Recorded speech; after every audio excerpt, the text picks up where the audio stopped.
వరకు కూడా కాంగ్రెస్ లో ఉన్నటువంటి గ్రూపుల్ని హైలైట్ చేస్తుండే, రాజశేఖర రెడ్డిని డౌన్ ప్లే చేస్తుండే. అది వీళ్ళ మీడియా స్ట్రాటజిక్ గా చేసుకొచ్చేటటువంటి ఎత్తుగడ. అట్లాగే రోసి ఉన్న, కిరణ్ కుమార్ రెడ్డి ఉన్న వాళ్ళకి ప్రత్యర్థుల్ని హైలైట్ చేస్తారు. వీళ్ళకి సంబంధించి కావాలన్నప్పుడు వీళ్ళకి సపోర్ట్ చేస్తారు. అది ఒక వ్యూహం. ఇవన్నీ చేయగలుగుతారు. కానీ వీటన్నిటికీ ఆ కాంగ్రెస్ లో అయితే అట్ట చేయగలరు. కానీ ఇదేమో ప్రాంతీయ పార్టీ పెట్టేశాడు. ఆ ప్రాంతీయ పార్టీ పెట్టినటువంటిది చిరంజీవిని ఎట్లాగా తొక్కేశారు, దుర్మార్గమైన ప్రచారం చేసి అమ్ముడు పోయాడు అట్లా ఇట్లాగని చెప్పేసి అతని క్యారెక్టర్ అసాసినేట్ చేసి, ఆ తర్వాత పవన్ కళ్యాణ్ లాంటి చివరికి తమ వెంట కూర్చోవాల్సిన పరిస్థితి తెచ్చిపెట్టారు. పరుగులు పెట్టించారు పవన్ కళ్యాణ్. ఫైనల్ గా వాళ్ళతో కలిసి బ్రతకాల్సి వచ్చింది కదా. అతను ఇండివిజువల్ గా ఎదగలేని పరిస్థితి తెచ్చారు కదా.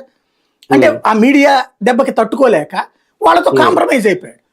ఇక ఏకైక మొండోడు, మూర్ఖంగా ముందుకెళ్ళగలిగినటువంటి వాడు ఇతను ఒక్కడే కనబడుతున్నాడు, జగన్మోహన్ రెడ్డి.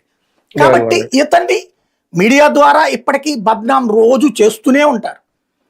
రెండవది కుంభకోణాలంటూ ఒక ఫీలింగ్. అంటే ఇక్కడ ఏం లేదు, ఇప్పుడు మద్యంలో కుంభకోణాలు జరగట్లేదా, ఇసుకలో కుంభకోణాలు జరగట్లేదా, గనుల్లో కుంభకోణాలు జరగట్లేదా, ఈ చర్చ జరగకూడదు. అప్పుడేదో జరిగింది, లేదా వాళ్ళే తిన్నారు వీళ్ళు కూడా తింటారులేరా అనే ఒక ఫీలింగ్ కావాలి. రెండవది ఈ చర్చ పక్కకి వెళ్ళిపోవాలి. మన ఇంటి ముందు బెల్ట్ షాప్ ఏంటి, ఏది మన తిరుపతి లాంటి చోట్ల మద్యం గోడవ ఏంటి, రోడ్డు పక్కన తాగడం ఏంటి, ఇట్లాంటి చర్చ జరగకుండా ఉండాలి కదా.